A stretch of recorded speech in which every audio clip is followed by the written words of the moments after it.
Hello folks, the CelticNerd here bringing you another nerdy video. You may be looking at my desk at an odd angle, and that is because this is essentially my unboxing of my new cloud deck. So I just unboxed it. I took out the collector booster sample pack. I folded up the deck box, and as you can see, I have yet to open up the actual deck. So this is the Final Fantasy Magic the Gathering Commander deck. This is called Limet. It is red, green, and white. The face commander is Cloud, ex-soldier. Now, fun fact, folks, is each commander deck for the Final Fantasy set is based on a specific game. So this is clearly based off of Final Fantasy VII, which is why I went with it, even though it is not my usual colors. And in fact, the face commander's ability, haste, when Cloud enters, attach up to one target equipment you control to it. Whenever Cloud attacks, draw a card, and for each equipped attacking creature you control, and then also he has another effect. Then, if Cloud has power 7 or greater, generate 2 treasure tokens. That is already completely not what I'm used to. I generally go for the black colored decks, and I don't normally go heavy in on equipments. So, but we're going to start things off simple with this booster. Well, the sample pack. It's not a booster. Generally, you get only one card in these, if I recall. It's been a while. Okay, toss it into my under desk bin. Alright, so we got 2 cards. We got this whole thing about learn to play. So we got... I have no idea who these characters are. Oh, we actually got an equipment. So we got Tomil Seymour's Butler. It's a green and 2 legendary creature elf advisor. For each non-token creature you control, each other non-token creatures you control enters with additional +1/+1 counters on it. And then I tap 1 and tap him. Proliferate X times, where X is the number of non-token creature cards you control that enter to this turn. Pretty interesting. And then we actually have an equipment, Dancer's Chakram. It is a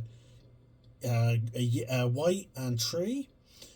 Job select as an ability. A creature gets +2/+2 and has lifelink, and other commanders you control. What do you mean by other commanders? Other commanders you control get +2/+2. And have lifelink and is a performer in addition to its other types. Krishna equip tree. So I'm wondering what this means by the job select. But okay, it's an interesting artifact equipment, so we could potentially put it into this deck as an upgrade. But I'm going to try and... I have a bunch of equipment cards. I have like Excalibur and the like. But Excalibur is currently in my Assassin's Creed deck, and I don't really want to take cards out. I want to try and keep this as purely as Final Fantasy as I can. I don't like taking apart my Universes Beyond commander decks. I like to keep them as they are. So I'm just trying to open this. There we go. I'm getting it. There we go. Oh. Almost. There we go. Ooh, there's actually a smell to these. Normally I don't really, my cards don't really smell all too often. Okay, so these are the tokens. We got our standard soldiers, which is pretty typical in a white deck. I do like how they have, the Shinra sort of soldier design. I imagine they're double-faced. Yes, they are. We also got Rebel. So we have Soldier on one side, Rebel on the other. We actually got a good bit more tokens than I expected. So this might be a token spamming deck, which is generally up my alley. We also got two other tokens. Treasure, which goes into effect with Cloud's ability, and Foretell. After you foretell a card, you can place the exile card here. You may cast it on a later turn for its foretell cost. Ooh, interesting. Foretelling, that's new to me. Alright, so we have our two commanders on top. I've already read out Cloud. Also, I do like how they stopped giving out the extra tick commander cards. I always hated them because it makes switching out your different commanders tiresome. So I've already read out Cloud. So let's read out the other commander for this deck, Tifa. Tifa, martial artist. She's actually only 1 minute less than Cloud. She has melee. Whenever this creature attacks, it gets a +1/+1 until end of turn. For each opponent you attacked this combat. So the more opponents you... this will be... She'd be more ideal if you're in a multi-person pod. If in a one-on-one commander game, you wouldn't really use her. But unless her effect says otherwise. Let's see. Whenever one or more creatures you control with power 7 or greater deals combat damage to a player, untap all creatures you control. If it's the first combat phase of your turn, then there's an additional combat phase. So she essentially allows you to attack twice. That is pretty cool. I can see why she may be a popular commander. And with me, I'm still going to go towards the Cloud, because at least Cloud works with multi-person one-on-one things. So let's see. Do we have Sid? Let's see. He's a 1 white and 1. Equipment and vehicles spells you cast cost 1 less to cast. Makes sense because he was an artificer. Jump. During your turn, Sid has flying. Then for 2 mana and tap him, return target equipment or vehicle card from your graveyard to your hand. Ooh, we're getting some resurgence. I'm going to try and keep them separate because of the commanders. Now we have Cloud's Limit Break. It is a white and 1. It's an instant. Tiered. Choose one additional cost. For 0 mana, he can do Cross Slash. Destroy tapped creature. Blade Beam for 1. Destroy any number of target tapped creatures with different controllers. And then Omni Slash. White and 3. Destroy all tapped creatures. Ooh, this is sort of handy if you're getting attacked, because it's instant speed. So if your opponent attacks you and you have the mana, you can effectively destroy all attacking creatures. Elena, Turk Recruiter. Now again, folks, this is all themed around Final Fantasy VII, so we may see even villains in the deck. I don't know, I can't remember if the Turks are... I know the Turks are antagonistic, but I don't think they're villains. When Elena enters, return target non-assassin historic card from your graveyard to your hand. Whenever you cast a historic spell, put +1/+1 card on Elena. She would be useful in my Assassin's Creed deck, because my Assassin's Creed deck is all about historics. We have Heidinger, Shinra Executive. At the beginning of your combat on your turn, target creature you control gets +X+0 until end turn, where X is the number of soldiers you control. At the beginning of your end step, create a number of 1/1 white soldier creature tokens equal to the number of opponents who control more creatures than you. Okay, so that's pretty cool. Helitrooper, this is probably one of the people you fight in the game. Now, folks, I do want to say I never actually finished Final Fantasy VII. I've started it a couple of times, and I'm waiting to cover it when I actually cover it for my video. I'm waiting to play it for when I cover it on YouTube. He's a 1 white 1, 1/2 with flying. Whenever this creature attacks another target attacking creature gains flight until end turn. Equip abilities you activate that target this creature costs 2 less to activate. Okay, so we can buff him for 2 less mana, as long as they're all like equip abilities. So That would be more like for the equipment cards.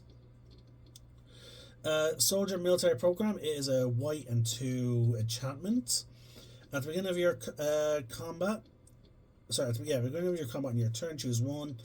If you control a commander, you may choose both instead. Create a 1/1 white soldier creature token. Put a +1/+1 counter on each up to 2 soldier, each of up to 2 soldier creatures you control. Ooh, Soldier Military Program, pretty cool. Allows you to build up a soldier army. Ultimate Magic Holy. It's a white and 2 instant. Permanents you control gain indestructible until end of turn if the spell was cast from exile. Prevent all damage that will be dealt to you this turn. Foretell, a white and 2. During your turn you may pay 2 mana and exile this card from your hand face down. Cast it on a later turn for its Foretell cost. So essentially, if I'm that's pretty handy. Like if I don't have any cards to, if I don't want to play it and I don't want and I don't have the space in my hand, I can just be like, okay, you know what, paid 2 mana, put it aside for later, build up a second hand. That's pretty cool. Avalanche of Sector 7. This is our first red card. It is red and 2. It's a legendary creature, Human Rebel. Menace. Avalanche of Sector 7's power is equal to the number of artifacts your opponents control. Whenever an opponent activates an ability of an artifact they control, Avalanche Sector 7 deals 1 damage to that player. Ooh, a bit of a dodgy card. What happens if your opponent doesn't play any artifacts? You know, that's... Okay, in Commander, no, there's mana rocks. So, okay, yeah. Okay, that makes sense. Okay, next we have Cat Seat. Fun fact, folks, a cat seat is a type of Irish fairy. They generally have 2 tails. Anyway, this cat seat is a 1 red and 3 mana cost. It is a 3/3. It has lucky slots. At the beginning of combat on your turn, scry 1, then exile the top card of your library. You may play that card this turn. When you exile a card this way, target creatures you control get +X+0 until end of turn, where X is that card's mana value. Okay. So this one's a bit of a gamble, yeah, because you want to be able to cast a spell, as opposed to you want to be able to cast it just in case. Now, mind you, if it's a really high cost and you can't cast it, of course your creatures are going to get really, really buffed by it. Alright, next, we got a summoning card, folks. As the saga enters, after you draw a step, add the lore counter, sacrifice after 3. So, this is Summoning Kujata. Cool artwork. So, it's a 1 red and 5 mana cost card. Lightning. Stage 1, it deals lightning. This card deals 3 damage to each of 2 target creatures. Then at level 2, it's ice. Up to 3 target creatures can't block this turn. Then at stage 4, fire. Discard a card, then draw 2 cards. When you discard a card this way, this creature deals damage equal to that card's mana value to each opponent. It has trample and haste. So is it just a creature? Because it has trample and haste. So yes, I guess it's like a hybrid. So you play it, but instead of going into the normal enchantment spot, it's an actual creature, so you can immediately start attacking with it. And it deals these effects after it was summoned. Oh, that's pretty cool. Especially since, you know, it's like a 7/5. Dear God. Alright, we got Ultimate Magic Meteor now. Let's show you the artwork. It's a red and 5 cost. Ultimate Magic Meteor deals 7 damage to each creature. If the spell was cast from exile, for each opponent, choose an artifact or land that player controls. Destroy the chosen permanents. It has a Foretell cost, which is the same as its normal cost. So yeah, oh wow, you can just pull out a meteor at any point. We got another member of Team Avalanche. Okay, when I say Team Avalanche, I mean as in Cloud's team that travelled across the world. We got Vincent, Vengeful Atoner. He is a one red and two 3/3 creature. He has menace. Whenever one or more creatures you control deals combat damage to a player, put a +1/+1 on Vincent. Chaos. Whenever Vincent deals combat damage to an opponent, it deals that much damage to each opponent if Vincent's power is 7 or greater. I am wondering, does each of the team have that type of weird ability where they have 7 power or higher? Something else. Actually, no, because Cat, Seat, and Sid did not. So, okay, so no, they don't. I'm surprised they don't have the party mechanic. Next we have Yuffie, Materia Hunter. She is a 1 red and 2 3/3 ninja, human ninja creature. She has ninjutsu, so you can cast her for cheaper if you attack with another card. When she enters, gain control of target non-creature artifact for as long as you control Yuffie. You then may attach an equipment you control to Yuffie. So, wow, she's pretty handy at stealing. Okay, that's pretty cool. Alright, we're getting to some of our green cards. We have Bugenhagen, Wise Elder. He is a green and 1 legendary human shaman. He's a 1/3. He has reach. At the beginning of your upkeep, if you control a creature with power 7 or greater, draw a card. He also generates 1 mana of any color. Interesting. Okay, we have an instant now, a green instant. 2 green and 4. Draw X cards where X is the greatest power among creatures you controlled as you cast a spell. If the spell was cast from exile, you gain twice X life. Wow. That is pretty handy, and its foretelled cost is 1 green and 4, so it's actually cheaper than what it is. So you're with this one, you're particularly better off put it into the exile pile for foretelling. Next we have another creature, legendary human scientist, Professor Hojo. He's a 1 green and 1. He's a 2/2. The first activated ability you activate during your turn that targets a creature you control costs 2 less to activate. Whenever one or more creatures you control becomes a target of an activated ability, draw a card. This ability triggers only once each turn if able. Okay, next we have an equipment. It is a green equipment. Summoning materia is 1 green and 2. You may look at the top card of your library at any time. As long as this equipment is attached to a creature, you may cast creature spells from the top of your library. Equipped creatures gets +2/+2 and has vigilance, and has, if you tap it, add 1 green mana. And its equip cost is 2. And again, we're seeing a lot of cards that are reducing that equipment cost. So we're seeing some creatures that are like, oh yeah, when this creature is summoned, just equip it, put an equipment on it.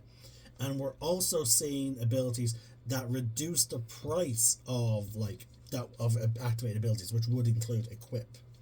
So that is pretty handy. The fact that we're going to be able to just transfer our equipments over very effectively.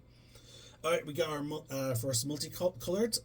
Well, besides some of the commanders, it is Yuffie. Sorry, not Yuffie. It is Erit, Last Ancient. She's a white, green, and 2 cost human cleric druid. She has lifelink. She's a 3/5. She has rise. At the beginning of your end step, if you gain life this turn, return target creature card from your graveyard to your hand. If you gain 7 or more life this turn, return that card to the battlefield instead. I'm seeing a lot of 7s in this deck. I wonder why. We're seeing the number 7 show up a lot. Alright, we got another multicolored. We got Barrett, Avalanche Leader. He is a 1 green, 1 red, and 2 cost.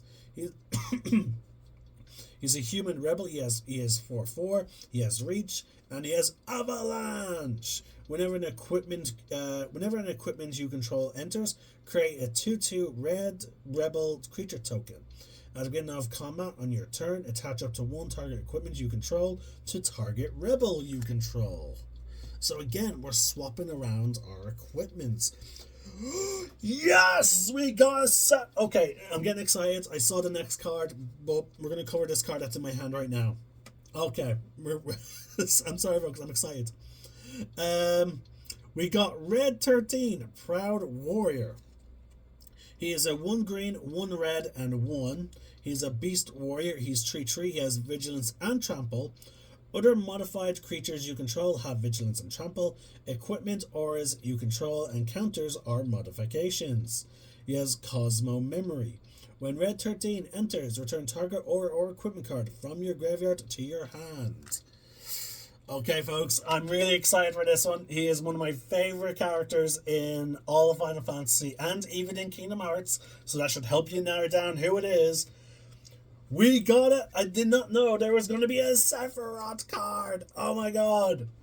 Oh, I intended to take this deck apart and try and build around Sephiroth as my commander. I was planning on buying the twin starter pack that has a blue-black Sephiroth, but oh my god, we got a Sephiroth. Yay! Anyway, so this Sephiroth is a white, red, and 3 cost. He is a human avatar soldier. He's a 7/5. Genova has 2 abilities. Genova calls. Whenever Sephiroth attacks, you may put a cell counter on target creature until end of turn. Each modified creature you control has a base power and toughness of 7/5. Oh, wow. Okay, that's pretty cool. The Reunion is his next ability. It's 3 mana. Sacrifice a modified creature. Return this card from your graveyard to the battlefield tap. Oh boy. Okay, that would be that's sort of cool in a that'd be cool in a token deck. That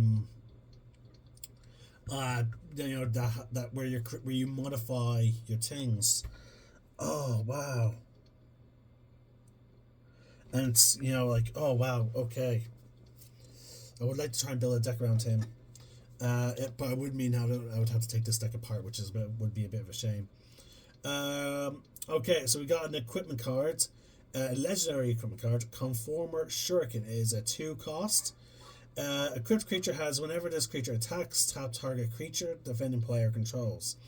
If that creature has greater power than this creature, put a +1/+1 counter on this creature equal to the difference. Its equip cost is 2. Next, we have Wrecking Ball Arm. It is another equipment. It is 2 cost. Equipped creature has a base power and toughness 7/7 and can't be blocked by creatures with power 2 or less. Equipped to legendary creatures, 3 cost. Equipped to non-legendary creatures, 7. But again, we see a lot of cost reduction cards going on. Okay, we have a sorcery card, Austere Command.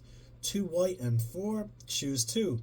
Destroy all artifacts, destroy all enchantments, destroy all creatures with mana value 3 or less, destroy all creatures with mana value 4 or greater. Ooh.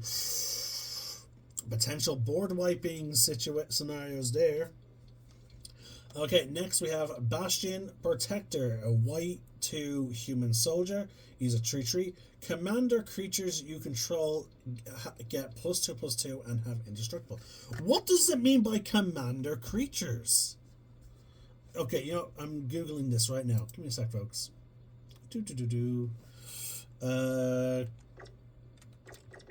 Commander creatures you control. Let's see.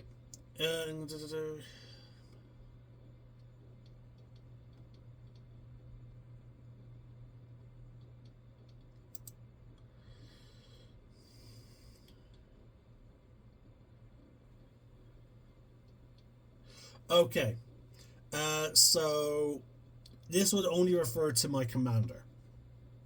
I was wondering, what is exactly is a commander creature? Now, obviously, if you have, you could have more than one commander if they have partner, which this deck doesn't. Bronze Guardian is an artifact creature golem. It is a white and 4 cost. It has double strike. It has star and 5, ward 2. Other artifacts you control have ward 2. This creature's power is equal to the number of artifacts you control. Oh, Bronze Guardian can get quite powerful, I imagine, this deck. Oh wow, we have a very infamous scene. Oh, move where my camera is. There it is. This is clever concealment. It is a 2 white and 2 instant card. Convoked. Creatures you help cast a spell. Each creature you tap while casting the spell pays for 1 mana. Any number of target non-land permanents you control have phase out. Treat them and anything attached to them as though they don't exist until your next turn.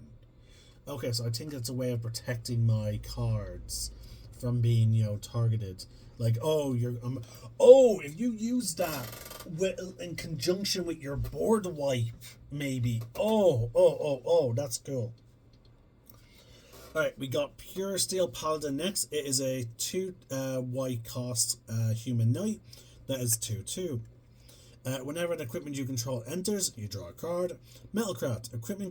Equipment you control have equipped 0 as long as you control 3 or more artifacts. So even then, there we go, folks. Even with that, we have a 0. Oh, wow.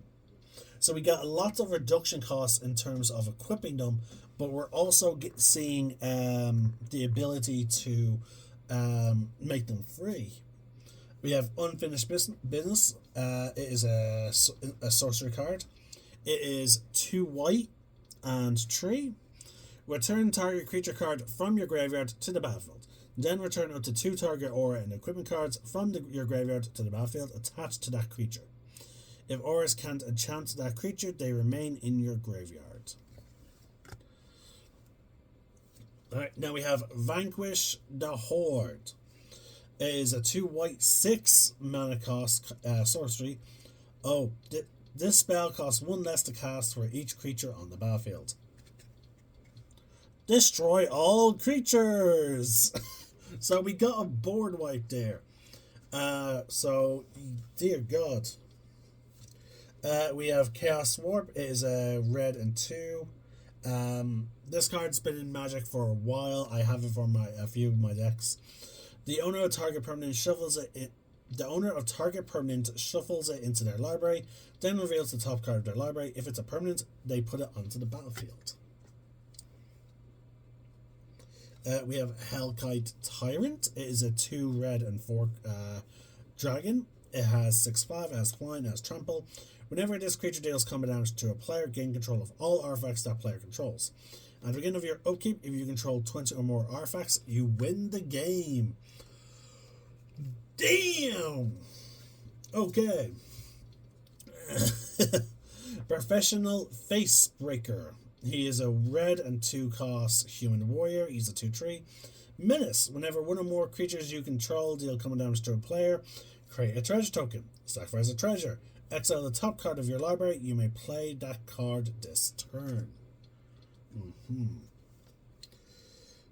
Okay. Now we have a green and red. Decimate is a green, red, and 2 sorcery card. Destroy target artifact, target creature, target enchantment, target land. And is a picture of Sector 7 after, they dropped another section of the city on top of it. Next up, we have an artifact creature, a 3 cost, Armory Automation.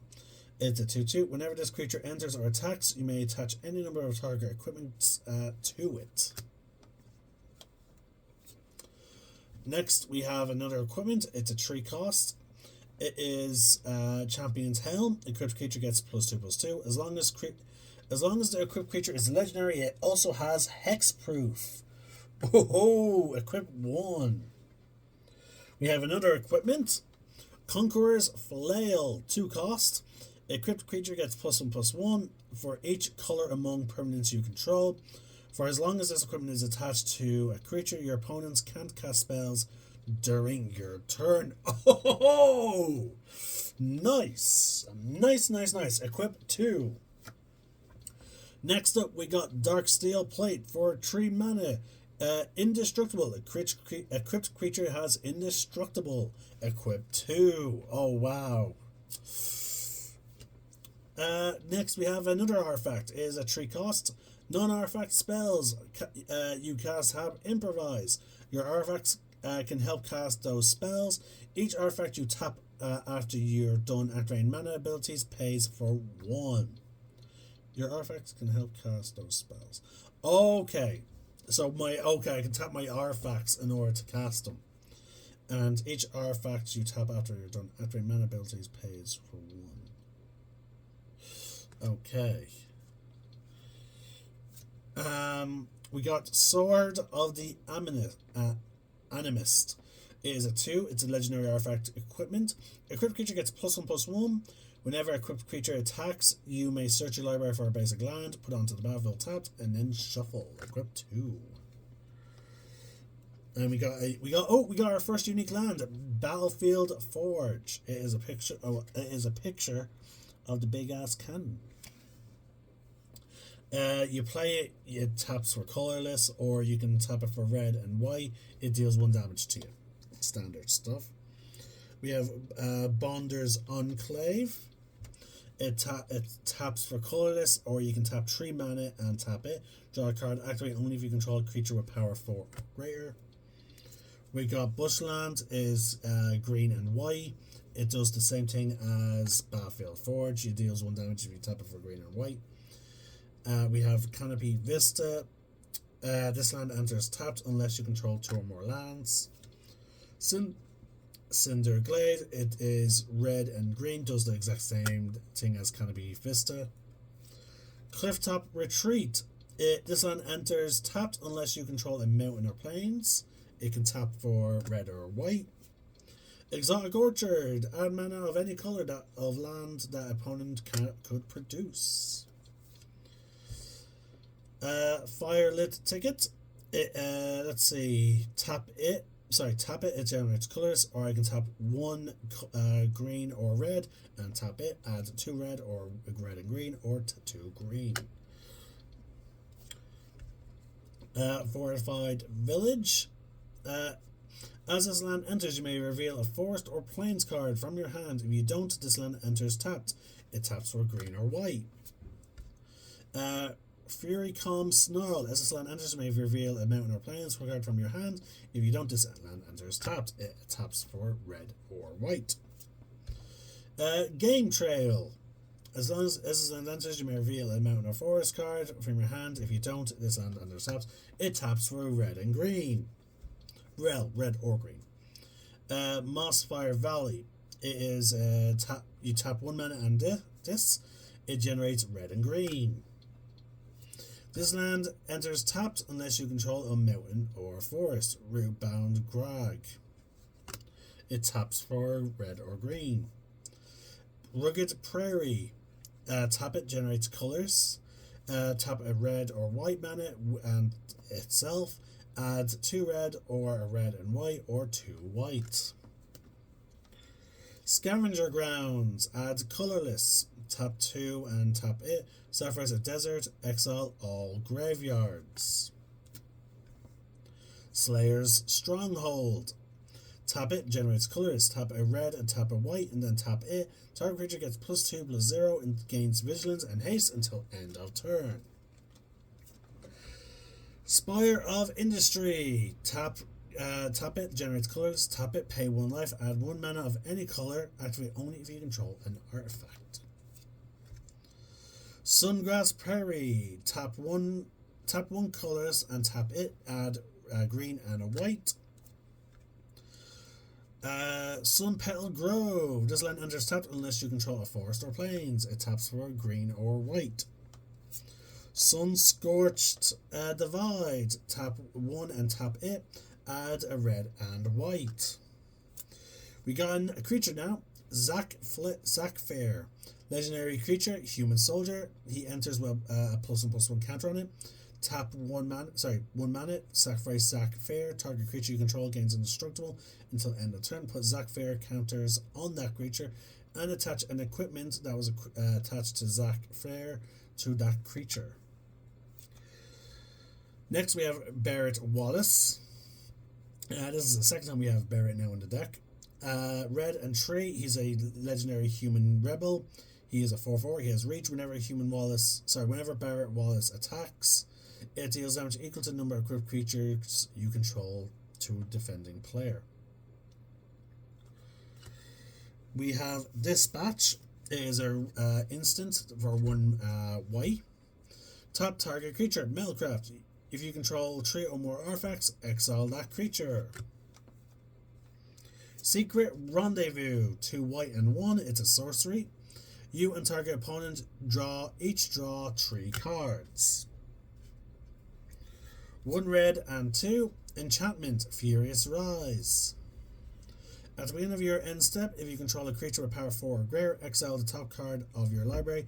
You may play that card until you exile another card with this enchantment. Vandal Blast for 1 red. It is a sorcery. Destroy target artifact you don't control. Overload for 1 red and 4. You may cast a spell for its overload cost. If you do, change target in its text to each. So destroy all artifacts you don't control. Cultivate with some nice Aerith artwork. It is 1 green and 2 sorcery. Search your library for 2 basic land cards, reveal them, put them 1 into your battlefield, tap, put the other into your hand. Next we have Harmonize, more artwork of Aerith. 2 green and 2, draw 3 cards. We all know that scene. Nature's Lore for 1 green and 1. It's a sorcery. Search your library for a forest card, put that card on the battlefield, then shuffle. Rampant Growth, a 1 green and 1 sorcery. Search your library for a basic land card, put it onto the battlefield tapped, then shuffle. We have Behemoth Sledge for white and green and 1. It is an equipment card. Equipped creatures gets +2/+2 and has trample and lifelink. Equip 3. Arcane Signet. A 2-cost artifact adds 1 mana of any color to in your commander's color identity. Colossus Hammer. A 1-cost equipment. Equipped creature gets +10/+10 and loses flying. Equip 8. Which is hilarious because we have a few cards that lower that cost by 2, and then we also have a card that makes it free. Explorer's Scope is a 1-cost equipment. Whenever a equipped creature attacks, look at the top card of your library. If it's a land card, you may put it onto the battlefield tapped. Equip 1. Hero's Blade, a 2-cost equipment card. Equipped creature gets +3/+2. Whenever a legendary creature you control enters, you may attach this equipment to it. Equip 4. Hero's Heirloom, a 2-cost equipment card. Equipped creature gets +2/+1. As long as the equipped creature is legendary, it has trample and haste. Lightning Greaves, a 2-cost equipment. Equipped creature has haste and shroud. Equipped cost 0. Mask of Memory, a 2-cost equipment. Whenever equipped creature deals common damage to a player, you may draw 2 cards. If you do, discard a card. Equip cost 1. Skull Clamp, 1-cost equipment. Equipped creature gets +1/+1. Whenever equipped creature dies, draw 2 cards. Equip 1. Soul Ring, a 1-cost artifact. Tap it, generates 2 mana. Trailblazer's Boots. It is a 2-cost artifact. Equipped creature has non-basic land walk, which in Commander is going to be pretty common. Equip 2. Then we have Ashburns. Taps for 1 colors, or I can do basic land cycling. I spend 1 mana, I can discard it, and I can then search for a basic land card and add it to my hand. Evolving Wilds. I play it, I tap it, I sacrifice it, and I search my deck for a basic land. Jungle Shrine. It enters tapped. It can generate red, green, or white. Path of Ancestry enters tapped. I tap it and I can add mana of any color in my commander's identity. When that mana is spent to cast a creature spell that shares a creature type with your commander, scry 1. Radiant Grove enters tapped. It generates 1 green or white. Sacred Peaks. This land enters tapped. It generates red or white. Woodland Ridgeline. Enters tapped. Generates red or green. Command Tower. Tap it. Add 1 mana of any color in your commander's color identity. And then the next is our basics. We get 3 basic mountains, which all have unique artwork. I'm going to showcase them. So here's one. Here's another.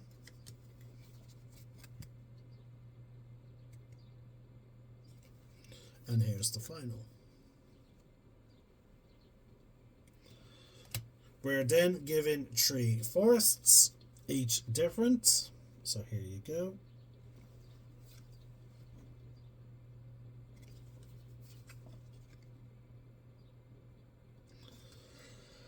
And then we're given 3 planes, each unique.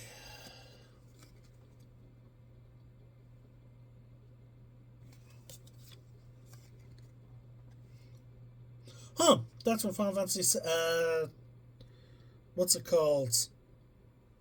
15, the one where you, the one that's nicknamed Boy Band. Okay, and that, folks, is the Commander deck, Limit Break. I really like it. It's definitely going for a different playstyle than what I'm used to. I will be using Cloud as my commander for it.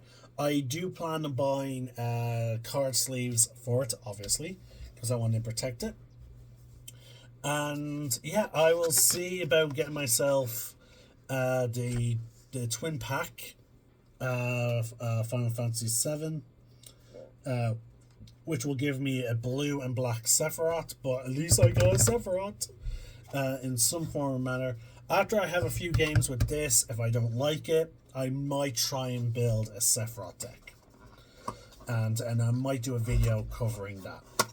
Now, I heard that this set is supposed to be standard legal, so which means I theoretically could build this deck on MTG Arena, and if I can, I will, and play it there, but I doubt it because like pretty much all Commander games are not, pretty much all Commander decks are not standard legal, and as such you can't really play them. Funny enough, in my promotional pack I did get 2 cards that I could add to the deck. And he would essentially make it so that all my creatures, my non-token creatures, enter modified, and we had an ability about modifying cards. And then we have this equipment that gives my commander lifelink and such. So like there's always add these in. But for now I'm going to add them both to this deck box until I can get them sleeved and organized. In any case, folks, that was my unboxing. It took me 43 minutes to get through each card. I'm the Celtic Nerd, signing out. One name, one sky.